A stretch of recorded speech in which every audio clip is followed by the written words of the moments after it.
Kung gusto mong umasenso sa buhay, dapat mapagbigay ka. Kailangan laging bukas yung palad natin. Kasi kung magbibigay ka, hindi ka natatakot mawalan. Ang mga taong mapagbigay ay pinagpapala. It is better for you to give rather than to receive. Mahirap nga umangat, tas mawawalan pa. We love to share kung ano meron kami. Open ninyo yung mga palad ninyo. Kung bibigyan ko yung something ngayon, makukuha mo. Yes. Pero pag ginano mo yung palad mo, yung mahigpit na mahigpit, anong makukuha mo? Wala. Hindi, yun naman ang ginagawa ko eh. Ang hirap talaga kasing umasenso at umangat ang buhay. Lahat naman mahirap sa una. Stay in line. Kung alis ka, hindi ka talaga mapunta sa harap. You have to be consistent. You have to trust the process, trust the system. Trust God. Nagsisi ka ba? Hindi ko masabi nagsisi ako. Hindi ako nanginayang part kasi ng learning yun, di ba? You're wishing them all the best in life pa rin. Kailangan Yes. lagi tayong ganun. Everything is about connecting the dots backward. Someday you realize, meron palang reason kaya nangyari is all God's will.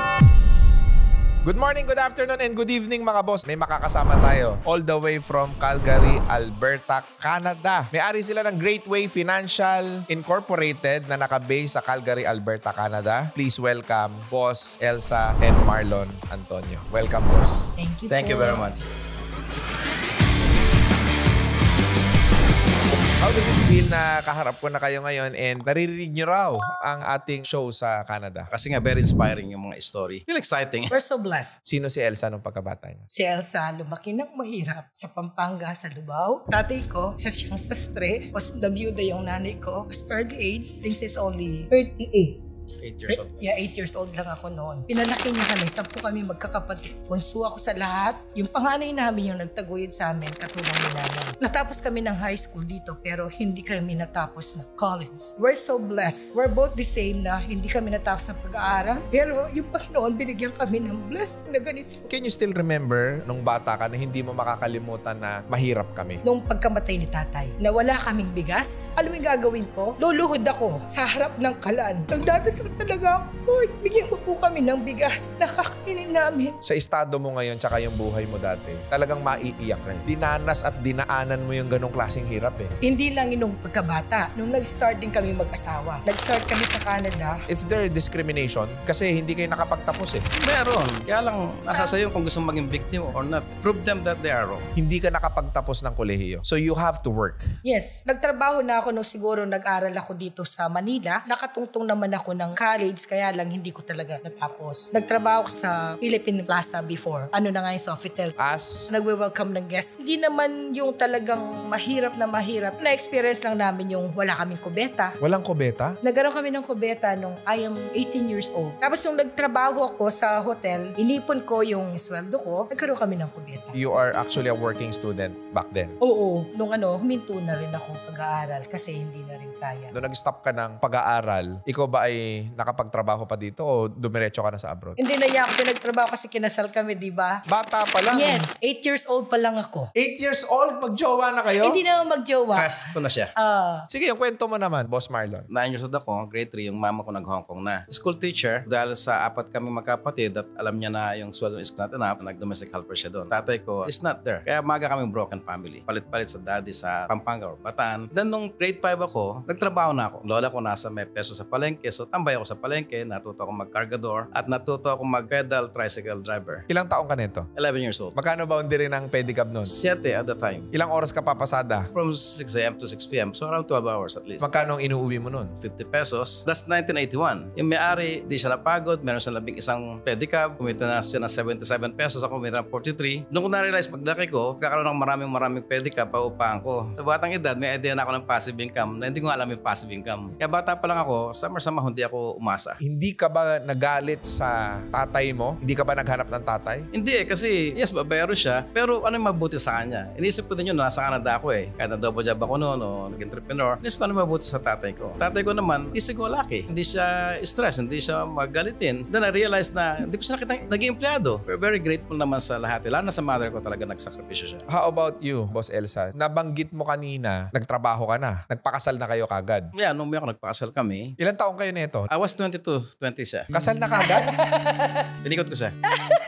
Bakit ka pumayag? Hindi ko nga alam. Ilang taon na kayo mag-asawa? 31 31 years. Wow. Bihira kayo mag-away? Bihira. Maliit na bagay. Siguro ito yung masasabi ko, lalo sa mga bagong mag-asawa, huwag ninyong pag-awayin yung pera. Pag pinag-awayin yung pera, ayun na yung start ng nawawala yung tiwala sa isa't isa. Karamihan ng broken marriages dahil sa pera eh. Sino naghahawak ng pera sa inyo? Well, it's corporate. Siya yung nagche-check palagi, pero pag cash sa akin yun. Sa'yo yung pera.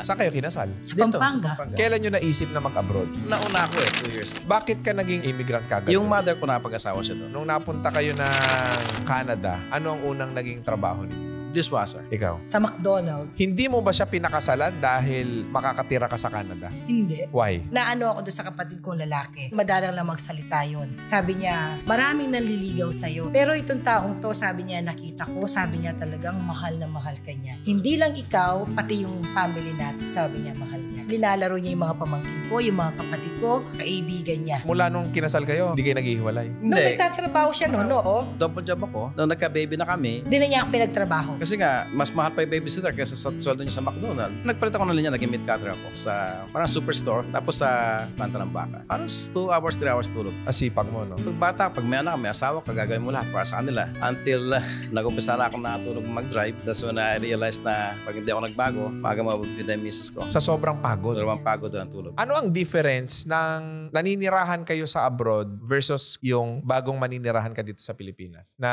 kung sa abroad ka na maninirahan, mas magaang talaga buhay, mas komportable. Hindi Actually, ko masabing totoo yun. Kasi dito may kasama ka sa buhay. May tutulong sa'yo. May pamilya ka na mag-aalaga ng anak mo, pwede kang magtrabaho na walang bayad. Kaya kami, experience namin mag-asawa, pinapangarap namin na sana kahit na 3 months lang may magpatira sa atin na libre para maka-ahead lang sa buhay. Makapag-ipon, pero walang ganun. Lalo na nung dumating kami doon, that was 1990, recession yun. Yung time na mahirap yung Canada noon, walang trabaho. Ang ika-asenso ng tao, same lang eh, no? Yes, kahit nasan ka. Wala sa bansa. Nasa karakter Nasa mo bilang karakter, tao. yes. Bakit kayo nakasurvive in your first years of marriage? Pangarap. Dapat may pangarap. Oo, Yes, ako may nangangarap pangarap. ako palagi sa kagaganda ng buhay ng pamilya ko. Yung why, napaka-importante sa Dapat yung buhay. why mo, yung iiyak ka talaga. Kung wala naman siya dito, hindi mo siya makukuha. Hindi, yun naman ang ginagawa ko eh. Para naman sa pamilya ko ito eh. Ang hirap talaga kasing umasenso at umangat ang buhay. Anong masasabi nyo sa mga taong gano'n ang pananaw nila sa buhay? Lahat naman mahirap sa una. Willing ka talagang gawin ang dapat gawin. At the same time, willing ka mag-share. Hindi ka dapat matakot mawalan. Mahirap nga umangat tas mawawalan pa. Example, kami na-experience namin yung nag-umpisa kami mag-business. Yung sometimes may lalapit sa yung advisor na, Marlon, yung mortgage ko, mapoproclose na yung bahay ko, 3 months ako nagbabayad. Willing kaming ibigay yon. Kahit naman nung meat cutter ako noon we love to share kung ano meron kami. Kung gusto mong umasenso sa buhay, dapat mapagbigay ka. Lahat tayo, open din yung mga palad ninyo. Kung ibubuka natin yung palad natin ganito, kung bibigyan ko yung something ngayon, makukuha mo. Yes. Pero pag ginano mo yung palad mo, yung mahigpit na mahigpit, anong makukuha mo? Wala. Kailangan laging bukas yung palad natin. Kailangan hindi tayo maging maramot, hindi man pera yan. Huwag mong sabihin na tutulong ako pag meron ako. Ang pagbibigay, ibig sabihin na may tiwala ka sa Diyos. Yes. Kasi kung magbibigay ka, hindi ka natatakot mawalan. Same thing sa business. Sometimes may mga nagtatanong sa akin na gano'n, Marlon, hindi ka ba natatakot na baka kompetensyahin ka ng Ibang mga tao tao. mo? We give everything we know sa business. Walang sekreto. Never kami natakot mawalan. Kung mangyayari, sana mas maganda pa gawin nila. Yes. Sana lumaki din sila. You're wishing them all the best in life pa rin. Kailangan Yes. lagi tayong ganun. Kailangan hindi tayo magtanim ng sama ng loob sa kapwa natin. Gusto magkaroon ng mabuting buhay, maging mabuting tao ka. Eh hindi, lahat ng kabutihan ginawa ko na eh. Bakit hindi ako umaasenso? Stay in line. Kung alis ka, hindi ka talaga mapunta sa harap. But if you stay in line, over time, you'll be in front of the line. You have to be consistent. Consistent, Yes, consistent. discipline, you have to trust the process, trust the system. Trust God. Hindi naman kasi ako mahal ng Diyos eh. Napakaraming blessing ng Panginoon na kung kakausapin mo siya directly, tingnan mo kung anong ibibigay niya sa'yo. Read Proverbs, 1 chapter a day. Talaga yung guide sa pamumuhay Nasa Bible nga yan You essentially receive, di ba? Seek and you will find. Merong kasabihan tayo mga Pilipino na hindi mo madadala ang kayamanan sa hukay. Yes. Ang daming tao akala na kayamanan ng pera. Huwag mong dalhin sa hukay yung kaalaman mo. Kasi ang kaalaman, kayamanan din yun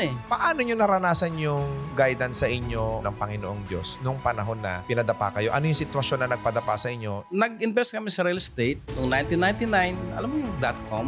.com era ang tawag nila .com dyan. era. Sabi ko sa kanya, benta natin itong paupahan. Almost 500,000 na tubo doon. Canadian dollar.